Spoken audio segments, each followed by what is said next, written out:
In fact, according to the Department of Health and Human Services, Michigan ranks second in the number of refugees arriving in our state last year, as well as over the past 7 years.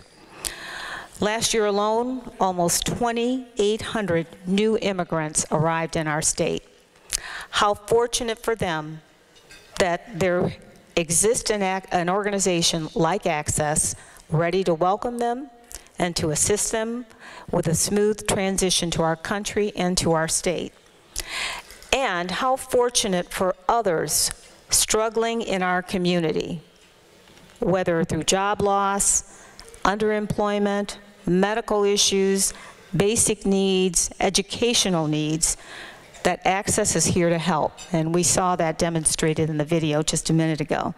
So thanks again to everyone at Access for all you do to assist, improve, and empower all of the residents of our community. Thank you. And thank you, Linda. We'd also like to take a moment to thank our second underwriter, Ford Motor Company. And dating back to its founder, Henry Ford, this company has invested in people and communities through philanthropic initiatives as part of its commitment to being a good corporate citizen. Their unwavering support for our organization and community is deeply appreciated. So let's give Ford Motor Company a big round of applause, please, for their sponsorship of this great program. And now we come to the portion of our program that honors and rewards the ambitions of our youth as they pursue higher education. It gives me great pleasure to introduce to you an individual who exemplifies the spirit of giving and carries out his philanthropy through the Center for Arab American Philanthropy at Access. For those of you who are not familiar, the Center for Arab American Philanthropy is a national program of Access that works to inspire strategic giving in the Arab American community in order to improve lives and build vibrant communities. Through his program, Mr. Russell J. Abaid has worked to empower youth to dream big. Mr. Abaid is a graduate of Kettering University's class of 1962 and is driven by a desire to make a difference and provide educational opportunities for underserved youth. Now, since 2009, Mr. Abaid has supported Arab American students studying engineering or a related field at Kettering University.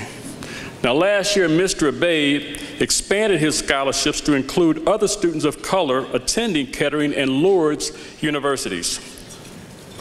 In total, over the last 6 years, the Abaid Family Fund has awarded more than 20 scholarships of up to $5,000 per student annually for up to 4 years each. This year, Mr. Abaid further expanded his scholarships to include students of color at Wayne State University and students from his former high school, Crystal Ray, in Southwest Detroit. Ladies and gentlemen, yay for Crystal Ray. Ladies and gentlemen, please help me welcome to the stage Mr. Russell J. Abaid and this year's scholarship winners.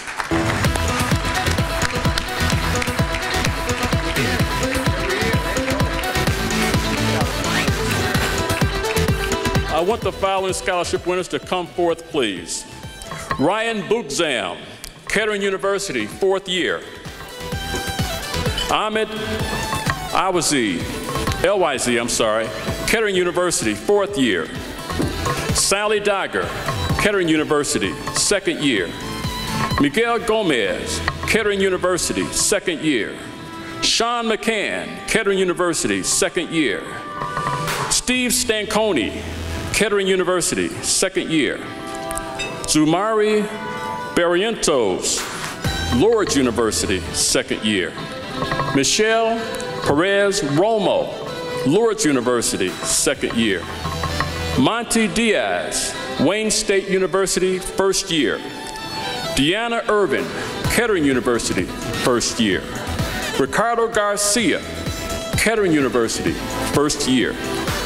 Priscilla Ariola, Detroit Crystal Ray, 1st year. Brandy Cruz Salamanca, Detroit Crystal Ray, 1st year. Maria Gomez Molina, Detroit Crystal Ray, first year. Oscar Jimenez, Detroit Crystal Ray, first year. And Alexandro Valdez, Detroit Crystal Ray, first year. Let's give all these scholarship recipients a big round of applause. And now we'll turn this program over to Russell Ade. Thank you. Good evening. To illustrate my purpose of tonight's event, I have a personal story to tell and a public confession to make. As a tot, I went to a public school located about 4 or 5 doors from our family home. And at the end of the 6th grade, the teachers rated all the students on whether they were qualified to go to junior high, another school down the road. In my situation, the vote was 3-2, barely favorable. This infuriated my parents, not at the teachers, but at me. They enrolled me in a parochial school that employed unique methods of accountability. This is before there was such a thing as child abuse. After watching teachers or students being physically disciplined, I instantaneously became a model student, at least for a few years. By the 10th grade, however, I had figured out the system and could pull pranks without leaving fingerprints. After one prank, I felt my teacher standing next to my desk, slightly behind and curbing my movements. After what seemed like a long period of time, I finally turned around and looked up, and she softly said, "Russell, you are better than that." No public rebuke, but a valuable lesson I applied to later years of management, that you praise in public and chastise in private. Now to the point.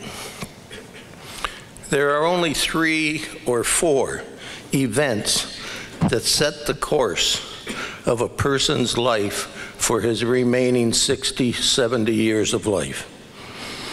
These events come early in life, only once, and when we are least mature to recognize it.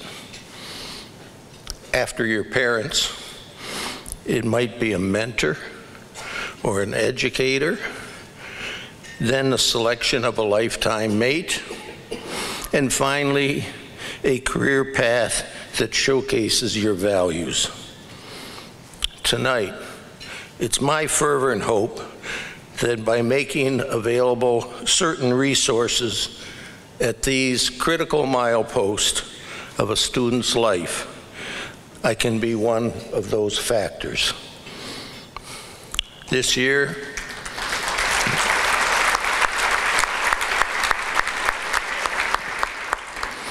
as earlier mentioned, this year we've expanded the program to Wayne State University and Detroit Crystal Ray, formerly my high school, making amends,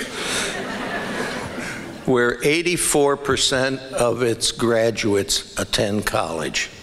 A tremendous accomplishment. Now, I'd like to welcome to the stage Ryan Boksam, who will be in his 4th year of his scholarship and will be graduating from Kettering University with an engineering degree. Ryan?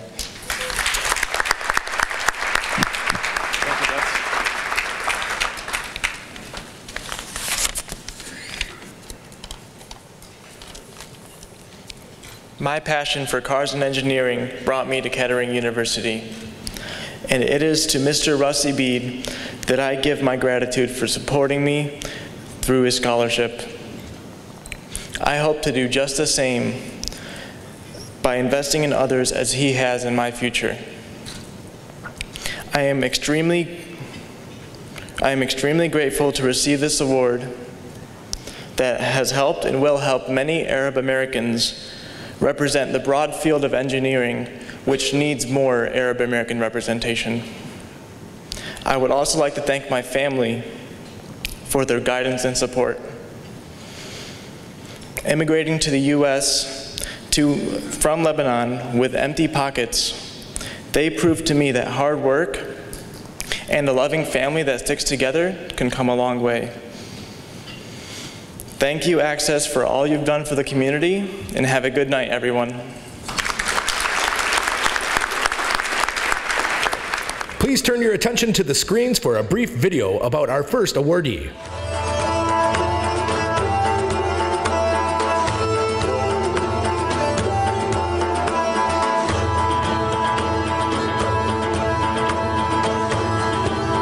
Dr. Khaled Matawa was born in Benghazi, Libya, and there spent his childhood and adolescence. After emigrating to the American South in 1979, Khaled finished high school and received degrees in economics and political science from the University of Tennessee. In the beginning, I think coming from a country and a situation where there was no real clarity as to what I was supposed to do. When I came to the United States, I was supposed to finish college in a field that was supposed to be successful, such as architecture or business or whatever, and life would take care of itself from there on. Khaled began writing poetry in 1985, and his extraordinary gift quickly became apparent. Two of his most defining traits, I would say, and are particularly unique to be joined in one person, are his incredible intellectual rigor combined with his remarkable intellectual generosity. A respected professor and leading authority in his field, Khaled has to date published 4 poetry collections, co-edited numerous anthologies, and translated many literary works from Arabic to English. His poetry is his great contribution, but that's a multifaceted contribution because he not only has written his own poetry out of his own soul, but he has done extensive work and selfless work in bringing Arabic language poetry into English and translating it. Khaled's outstanding accomplishments, along with his ability to create awareness and understanding through poetry between two regions that have struggled to identify with one another for decades, is a testament to his talent, influence, and leadership. Khaled, I would say, is driven by a deep and profound passion for justice in the world. He models and lives for us an ability to move among different worlds and to produce a kind of true, generous intellectual diversity that I think probably is the hope of our species, and he is the best of that. He is married to artist Reem Jibriel, with whom he has one daughter, Salma. The Libya project, the foundation that Reem and I founded, the Areti Foundation for Arts and Culture, emerged from our excitement about the change in Libya and our hopes to work with young people there to try to recover a country that had been under dictatorship for 40 years, where the cultural and arts sector had been really weakened. In 2014, Khaled Matawa was among 21 people from around the country named a MacArthur Foundation Fellow. This most prestigious award in the academic world is known as the Genius Grant. Fame is the spur for poets, and it's certainly a spur for Khaled, but that's a fame that's what's called honest fame. It's not just a desire for celebrity. He wants to change the world. Those who don't know him are missing a gem of a person just because his wells of emotion, human sympathy are so deep. Now we welcome Dr. Evelyn Al-Sultani, a highly respected associate professor in the Department of American Culture at the University of Michigan and a longtime friend and colleague of Dr. Matawa. Please join me in welcoming her to the stage. It is a deep honor and pleasure to introduce my friend and colleague, Khalid Matawa, tonight. As you already know, Khalid received a MacArthur Award, also known as the Genius Grant, to recognize his significant work as a cultural ambassador through translating Arabic poetry into English. Given the current climate of anti-Arab and anti-Muslim racism in the United States, providing opportunities for English speakers to learn about Arab poetry and humanity is more urgent than ever before. His accomplishments as a translator, poet, scholar, and promoter of Arab and Arab American art and literature are staggering. And I'd like to share some of my experiences with this genius with all of you tonight. That makes a statement about who we are and the kinds of issues we grapple with. Khalid's volumes made a statement. Arab American writers exist, take notice.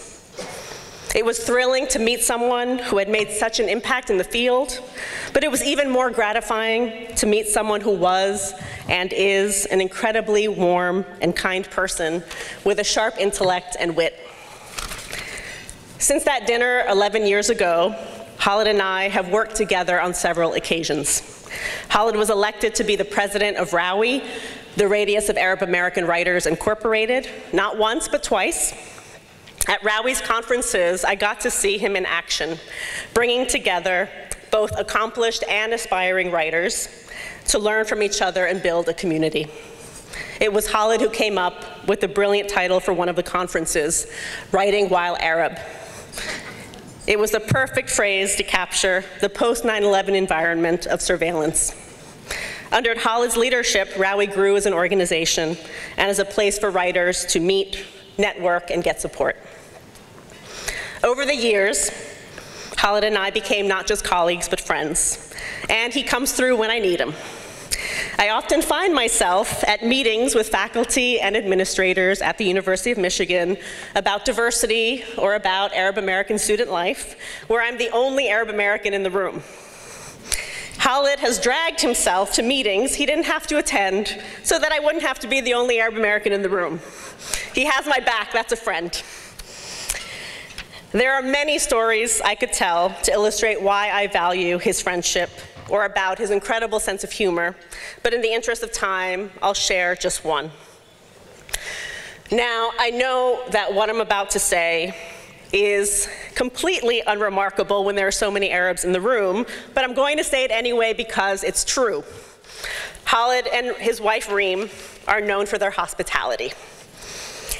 Their home is a place for warm gatherings and building community. On several occasions, I've come to Khalid and Reem's house, and they have berated me. Yes, even the most hospitable people berate their guests. Why did you contact us weeks in advance to get together?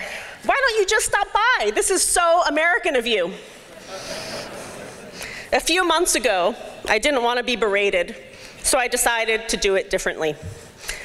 I got in my car, and I started driving the 15 minutes from my house to theirs.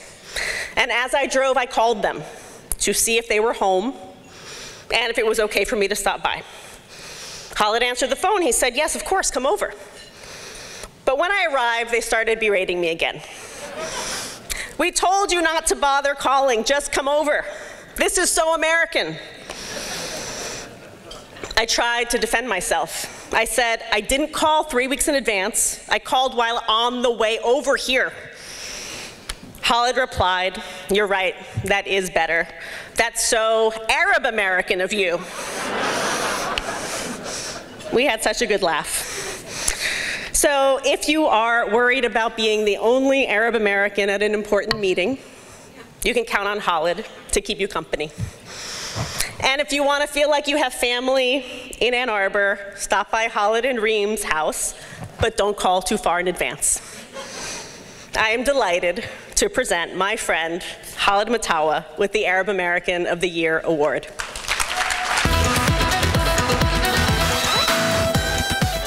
Thank you, Evelyn. Thank you all for coming here tonight. This is very embarrassing. I'm delighted to be honored with Dr. Jack Shaheen tonight. He works in movies, so I have to refer to movies. He and I have a sort of a complementary project. I work on the good, and he works on the bad and the ugly. So I work on poetry, and he tries to deal with the bad and ugly side of the cultural politics surrounding what it is to be Arab in the world. I have a speech, but I want to keep looking at you even though the lights are shining. My story begins about 20 years ago where I came here 20 years ago before moving here. But the story is sort of older because as I started reading poetry, one of the definitions I came across was by the great poet Robert Frost. And he had a definition of home.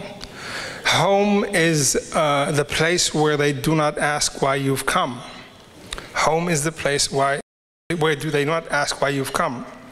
As an Arab, that seemed like a very small definition of home. As an Arab, the definition of home is the place where they ask you, where have you been all this time? And when they ask you, what are you up to since you've been away? And before you answer that one, they say, here's what you got to do. So that's been the Arab American community in some ways, and what it is to be Arab. I encountered that in 1995 when I was invited to participate in an event for Khalil Gibran's centennial of arrival in the United States, and it was a great, great event. And as soon as the call came in to participate,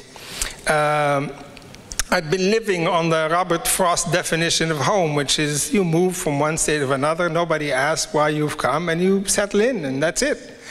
But then with the call from Access, which I hadn't known existed by then, the other aspects of what it is to be home came in. Come and read a poem. Where have you been? What have you been up to since the last call we gave you? And then, oh, here's how you should write the poem. It was a great event. And then the Arab poets gathered together, and we had a very sort of similar, cool beginning. And then by the end of our 2 days in Dearborn, we harangued each other with that eternity of questions. Here's what you got to do. And we did. Beginning with that event in Dearborn, I became involved in Access, and not Access, in Rawi, and we began to organize some events surrounding Rawi, and then became a lifelong engagement with that organization. I guess the idea of Dearborn, when that invitation came, when I received that call, was that even the word Dearborn, I'm sure you've all thought about it, how it has an Arab flair in it. It's like being dear upon being born, bornly dear, something like Mawlud Aziz, Mawlud Fi'izza, all of these beautiful associations I have with Dearborn. Now, when we come to Dearborn, my family and I, we come for that feeling. 9 years ago, we've moved, 9 years after that event, we've moved to Dearborn, or to Ann Arbor, and we come often. The roads have brought us here. Whenever we get tired of the Robert Frost version of home, even though Evelyn visits us every now and then, we come to Dearborn, where we come craving everything associated with Dearborn. We come craving molokhia, for example, and where the waiter ends up convincing us that the saidia or the kibbi is much better for us, and we end up taking what he says. Dearborn and the various Access institutions which I'm honored to be associated with have also been a site of a revised question. Not what you have to, what you gotta do, but also the Arab American community I got to know here and the writers is what we must all do. It has become a home of great conferences and moments of thinking and networking and career development.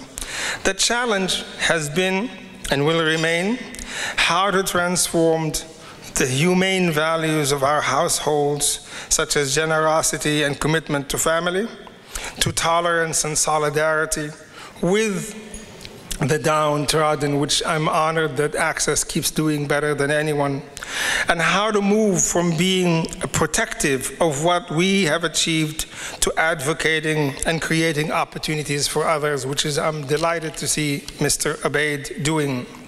How to transform our protective instincts to sheltering those who need protection and relief. How to translate ourselves fully.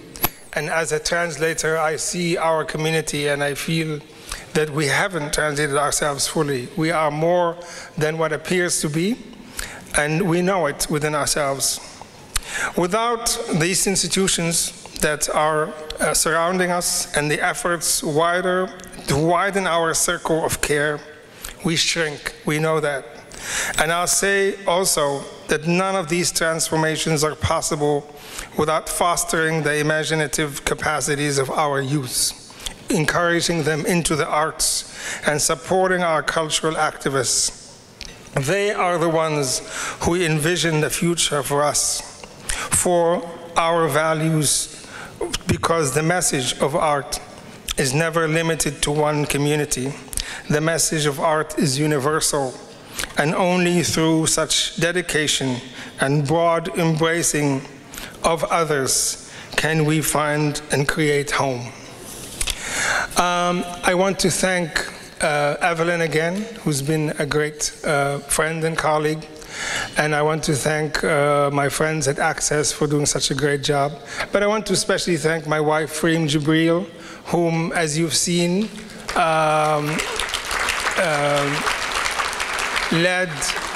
led our work in Libya with great rigor and love. She's the best arts activist when we spent the time we spent there, and remains very connected. And if there is hope in reviving the arts there, I know that Reem will be very much the person that people will look forward to.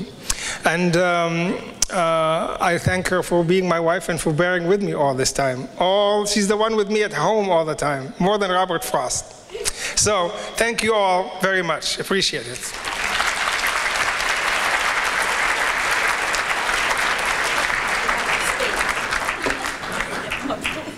Ladies and gentlemen, for our final Arab American of the Year award, please turn to our video screens.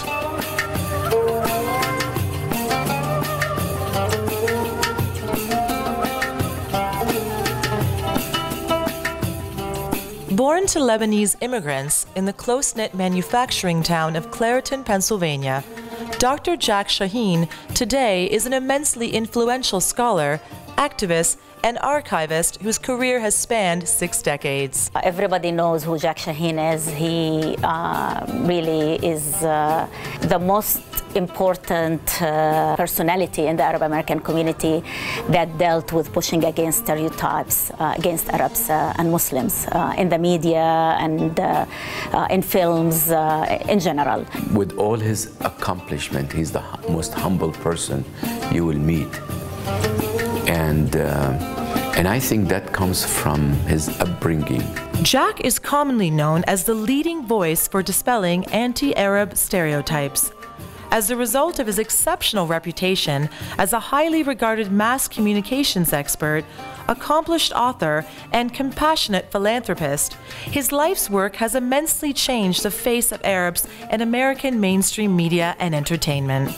The courage that he has is unprecedented in my opinion, because when you think about it, Jack has been doing this work for 40 years when nobody even dared, nobody in the 70s dared to say they were Arab American.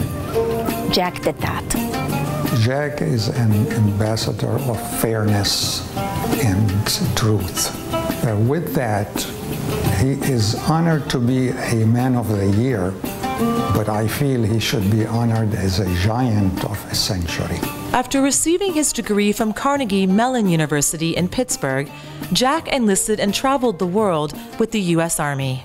Following his discharge, Jack's knack for theater and extensive academic talents led him to California, where he met his wife of nearly 50 years, Bernice. Jack and Bernice had a long-standing experience of supporting Arab Americans for the last 2 decades now. Jack and Bernice have 2 children, Mike and Michelle, and 4 granddaughters. He is a wonderful husband, a great dad, and a brother. And today these are a rare commodity. Since 1997, Jack and Bernice Shaheen have awarded more than 55 scholarships to Arab American college students pursuing professions in media. These young professionals have gone on to leadership positions in key media organizations, working to dispel stereotypes of Arab Americans. Our work through the Center for Arab American Philanthropy took that annual scholarship that Jack and Bernice so generously came up with and were behind on a yearly basis, and we institutionalized it through creating the Jack and Bernice Endowed Scholarship Fund at the Center for Arab American Philanthropy. So now there is an institution or a fund that is endowed that will forever be there to support Arab Americans who are interested in studying journalism and filmmaking. He is the author of the popular book Real Bad Arabs, a former CBS News consultant on Middle East affairs, and professor emeritus of mass communications at Southern Illinois University, Edwardsville. His contribution to society is that, number one, he's an author, a writer, a speaker, who raised the consciousness of man and women to do what is right, to what is noble, so humanity can coexist with all its diversity. To help us pay tribute to Dr. Jack Shaheen, we are pleased to have with us someone who is near and dear to our honoree, his daughter, Michelle Shaheen Tassoff, who also is an exceptionally successful television producer who is with NBC's top-rated late-night program, The Tonight Show, with Jay Leno for 17 years. Please help me welcome her to the stage. Good evening. First of all, I would like to thank all the warm, wonderful people at Access for their important work and for having me here tonight, which is such a privilege to honor my father, Dr. Jack G. Shaheen.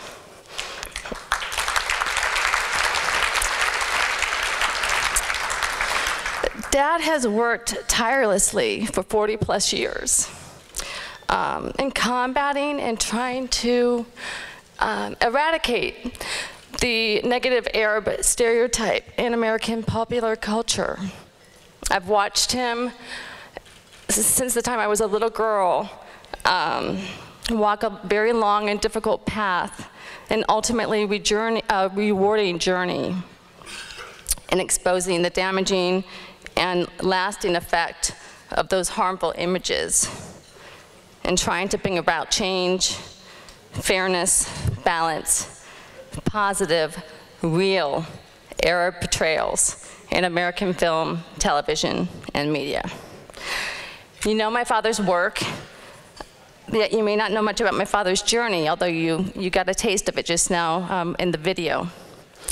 It's my distinct honor to introduce you to the man behind the work. Dad is the proud son of Lebanese Christian immigrants. His mother, Nazera, was as sweet as sugar, and she worked very hard to provide for my dad and his siblings. Dad became the first in the family to go to college, and in my entire life, and in his entire life, my grandmother never said an unkind word about another. She and my dad's family surrounded him with an abundance of both love and Arabic food. Family and faith were prevalent in Dad's upbringing in Clairton, Pennsylvania. Clairton was filled with ethnic and religious diversity. My city and my great-grandfather, who was a peddler, raised my dad to have compassion for all people. It is my dad's family's vast, abounding love that instilled in my father the deep faith that tolerance can indeed triumph over intolerance. I'm so proud of my dad, who is a humanitarian first and foremost. He is most certainly his mother's son. He doesn't ever judge someone based on his or her heritage, color, or creed. We are all God's children. Children are not born with prejudice, it is learned. And I learned at a very early age just how powerful media images are in television and in film. I was only 6 when my brother and I saw Bad Arabs on television. It was one Saturday morning, and we shouted, "Daddy, Daddy, there are bad Arabs on TV." Soon we would find more bad Arab portrayals.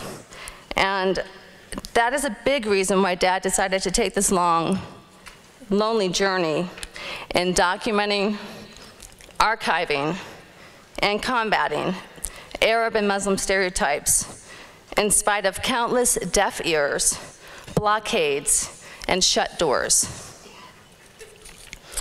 Once school kids asked my brother and I if we were Arab. We asked our parents, how do we answer? We're American. My dad's lineage is Lebanese, my mom's is Palestinian.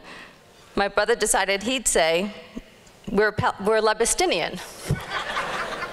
I prefer to call us Palanese. I mentioned my city a moment ago.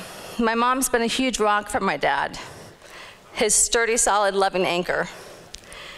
BC, as she's lovingly nicknamed, witnessed Dad as a respected professor, liked by all, only to then have some prejudiced colleagues turn on him when he started researching the Arab stereotype.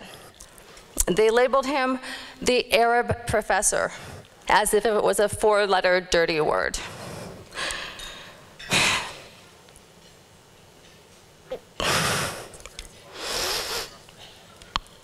Excuse me.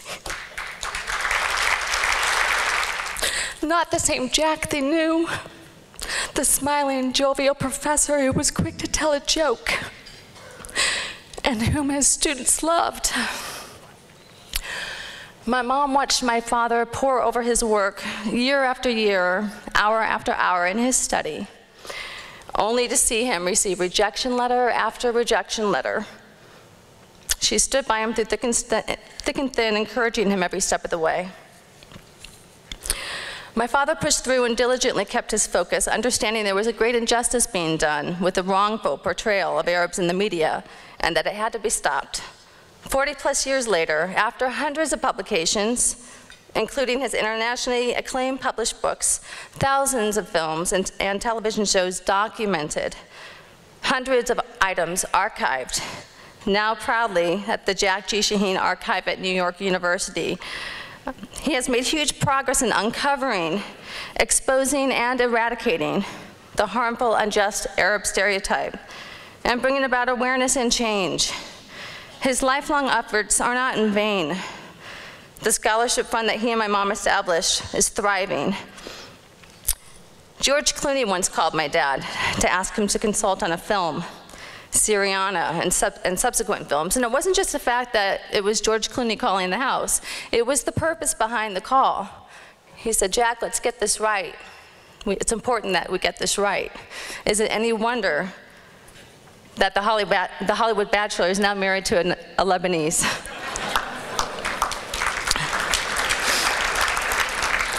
I've heard my dad give various quotes throughout the years, and one of the phrases I've heard him say throughout my life is, "One hand alone cannot clap."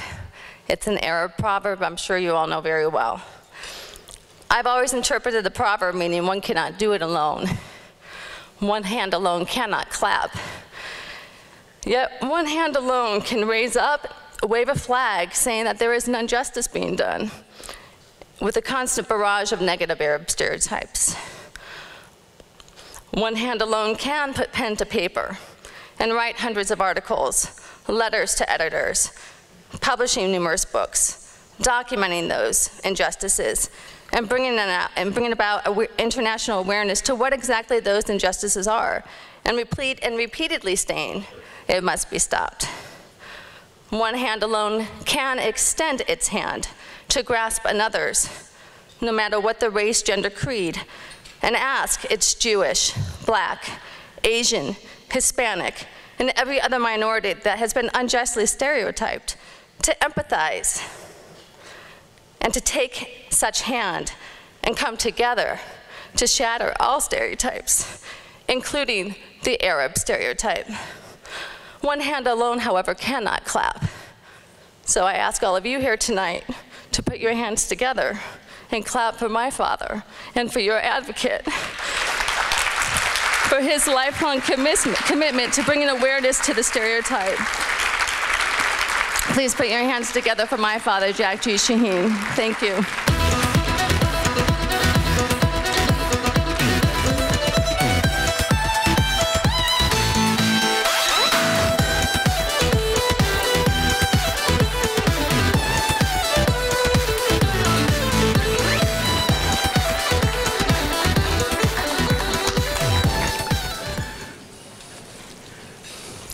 What comes from the lips reaches the ears.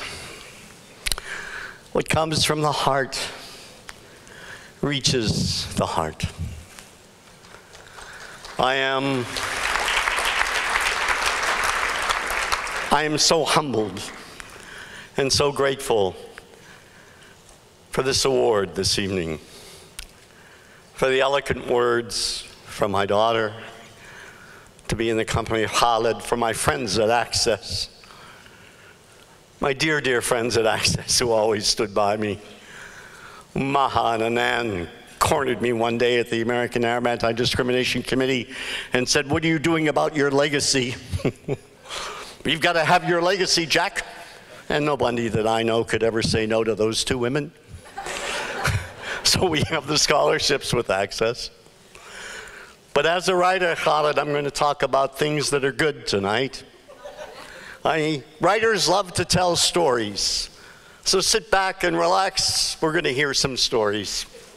We're going to go back to the 1940s to Clairton, Pennsylvania, which once upon a time had the largest coke works in the world, plus more pollution per square inch than any other city in the world. We lived there, my brother, my sister, my mother, with my grandparents, my uncles and aunts, 12 people in one house. My grandfather, God rest his soul, he set aside a corner of the house for a grocery store so he could feed the family. He worked in the mills, down in the blast furnace. He peddled, and he managed the grocery store. He only made really one mistake. In the grocery store, they had a candy counter. And he said, "Juno, you manage the candy counter." He called me Juno. And then later he said, "Juno, you manage the soda fountain." Well, of course, we never made a profit. I ate most of the candy, all of the ice cream, which earned me the nickname from my Uncle Bo, Shorty Shortcake. But there was something about that home that somehow I learned from example, the charity, the goodness, the kindness. And my mother, God rest her soul, my mother Nazara, was the brightest student in her class in 7th grade. And she had to leave to help her mother raise all of the children in the house. And so instead of going on to college and getting a teaching degree, she scrubbed floors in the school where she wanted to teach so that all 3 of her children could get teaching degrees. And it was through her influence and her love that really guided me all of my life. I remember, you know, back then in the good old days when you walked to school, I remember I took all kinds of odd jobs. I worked as a movie usher. You know, I loved being a movie usher. I had to wear a suit and a tie, and I could look at all the couples smooching in the back seat, you know, pick up a few pointers. I worked in the steel mills, down in the mills, and then one day my grandfather said to me, Juno, you drive me to Blair. And Blair was the part of town where only black people lived. The school was integrated, but the town was not. And somehow, knowing that all my friends in school could not live next to me, somehow the awareness grew that people were being vilified because of their color without anyone telling me. You learn through example, through the family. And I remember not long after that, when I finished high school and went on to college, I was about as Lebanese as I am Polish. You know, I knew a few bad words. I knew all the food, you know, and that's about it. I went to church, said my prayers, you know, blessed myself the right way most of the time, you know. But my mother said to me when I was in the United States Army, Jackie, you've got to go to the village of your grandparents. You've got to go to Lebanon. So here's the second story. Here's where I became aware. I get on a plane in Germany and I fly to Lebanon. The year is 1960. I land at Beirut Airport. It's 11 o'clock at night. I see an information booth. I have no idea where the village is. I had it written down on a piece of paper that my mother sent me. And I'm standing there and I finally said, does anybody know where Hamet is? Hamet? Hamet? And the guy comes up to me, you know, you want to go Hamet? I said, yes, just a minute, you know. Next thing I knew, 3 men picked me up, put me in the car. Took about an hour and a half in the middle of the night. We pull up to the village. There's only one street light, no electricity. He starts honking the horn. Beep, beep, beep, beep, beep, beep, beep, beep. All my cousins come running out of the house. Yawub, yawub, sheen. You know, ahlan wa sahlan, ahlan wa sahlan. I get out of the car. You know, the one cousin who speaks English isn't there. So we sit around, it's midnight, we sit around and I'm saying, Lahamishwe, ha ha ha, kibbi, kusa. I'm listing all the foods and everybody's laughing, you know? So I get up in the morning and all of the neighbors were making Lahamishwe, kibbi, kusa. All of the foods that I had mentioned were being served for breakfast. And then I spent the rest of the time really getting to know the country, and then I went back home. I told the family, everyone was very happy. I went on to teach journalism at Southern Illinois. Here's the second story. All of a sudden, 1974, my daughter, Michelle, as she said to you, comes running up the steps. Daddy, Daddy, they've got bad Arabs on television. So I began to look at what was happening on television. And I didn't like it very much, and I took a lot of notes. And all of a sudden, I get a notice. I get a Fulbright, and I'm going to Beirut to teach at the American University of Beirut. And while I'm there, I took all the notes that I'd taken based on Arabs prowling on TV, and I write an article. And then 40 years ago, the month of April in 1975, I stayed up till 5 o'clock in the morning with a wonderful, wonderful man, Dr. Salah Nasrallah. And he helped me on my first speech of this subject. We drank coffee till 5. He kept telling me, no, you got to change this word, change that word. And I gave that speech at the AUB Alumni House on Bliss Street in April of 1975. And the experiences at the AUB, I'd never met a Muslim until I'd gone to Beirut. And you know what's interesting about never meeting a Muslim? I'm often asked, how can you defend Islam? You're not a Muslim. Really? There's a great memorial down here at the riverfront, on the Underground Railroad. How could a white person help a black person escape slavery? They weren't black. Isn't that the duty of every man, woman, and child to help somebody else?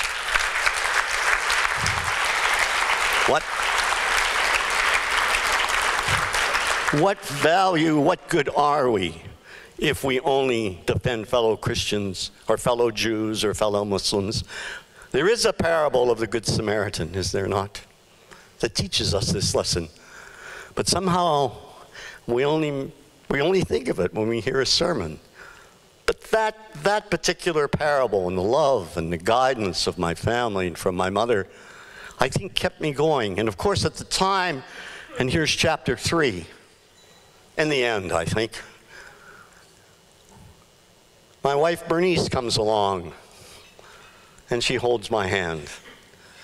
Because I finished that article in 1975, and I must have gotten 40 rejection letters from 75 to 78.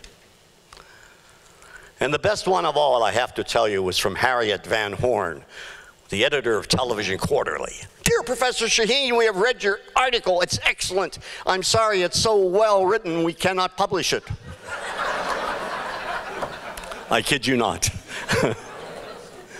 And I remember going out to Los Angeles with my family, interviewing producers and writers in the early 80s, and people telling me that the Arab American community didn't matter, that they hated Arabs and Iranians, some producers, some writers. So this one hand in taking on Hollywood, all I did was plant seeds. And my whole life has been devoted to planting those seeds so that young scholars like Khaled and Evelyn Al-Sultani could pick up and move forward and change the world. Those seeds are reflected, I think, by the great cedar trees. Those wonderful cedar trees up in 6,000 years they've been around. And the branches of those trees represent all the young people gathered here tonight because they're fresh and they provide great cover. And the tree itself, the trunk, we are the trunk, holding and supporting those young people with Russell and your scholarships. God bless you, Russell. I didn't know you did such good work. I just thought you were a grouchy old man. But I'm really proud of you. I really, sincerely, from my heart to yours, I'm very proud of you. And then finally, we have the roots. And I think that's what should really propel us into the future.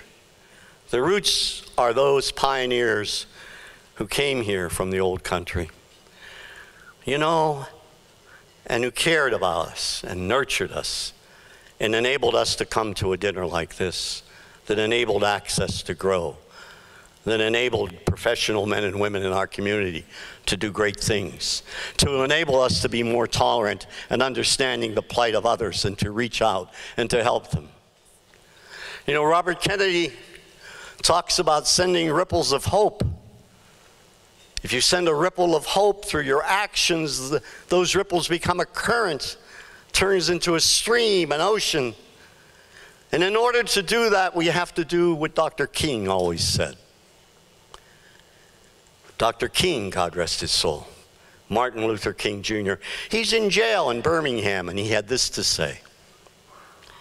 He said, I really feel the people of ill will have used their time more effectively than have the people of goodwill. He said, in order to change that, we all have to become movers and shakers.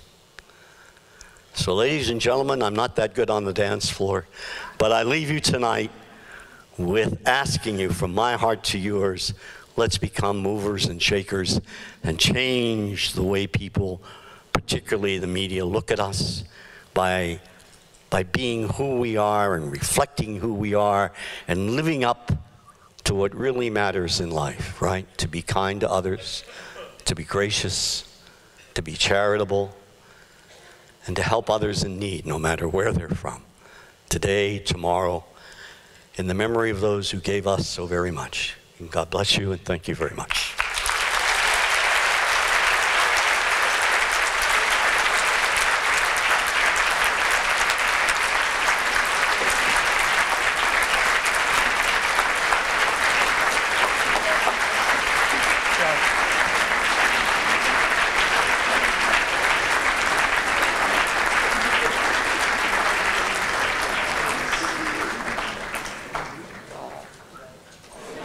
What amazing stories. Please join me again in thanking both of these inspiring individuals for their stories and what they represent to humanity. Thank you so much, Khalid and Jack. Ladies and gentlemen, that brings us to the conclusion of tonight's program. On behalf of Access, I want to thank the staff, board members, and the many volunteers and supporters who give their time and efforts to make this evening a success. Thank you all for turning out to support Access on this momentous 44th anniversary. We look forward to seeing you all next year at the 45th anniversary dinner for Access.